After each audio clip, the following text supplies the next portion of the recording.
మా mummy duty దగ్గర ఒక ఆమె బిహారం ఉంటుంది, కుందేలు పెంచుకుంటుందంట. తీసుకొచ్చింది ఇంటికి. అయితే ఇద్దరు ఆడుకుంటురు.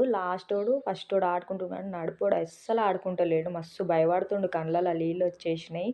వద్దంటుండు ఎంత దగ్గర తీసుకొచ్చినా. మా వాళ్ళు అయితే మంచిగా ఆడుకుంటారు ఇద్దరు. అది హ్యాపీగా ఇల్లంతా తిరుగుతుంది, కానీ ఇల్లంతా బాత్రూమ్ పోతుంది. మా చిన్నోడు అవి ఏందో బఠానీలు అనుకొని మంచిగా ముడుతుండు ఫ్రెండ్స్ దాన్ని. ఇంకా మేమైతే మస్తు నవ్వుకున్నాం. మా పెద్దోడేమో చల్లి ఇది ఏంది మీద పెడుతున్నావు, మోషన్ పోతుందని ఆయనతో దులుపుకుంటుండు దాన్ని.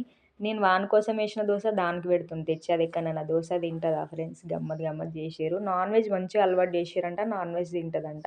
చపాతీ లారే అని హిందీలో అంటే వాడు కొంచెం చపాతీలు తీసుకొచ్చి పెట్టిండు, కానీ ఒక్క ముక్క తిన్నది, అవన్నీ వద్దని వదిలేసింది. నాన్ వెజ్ ఉంటే తింటుండేనేమో ఫ్రెండ్స్. ఆ రోజు ఇంట్లో నాన్ వెజే లేదు. వద్దురా ఘోరంగా ఉంది.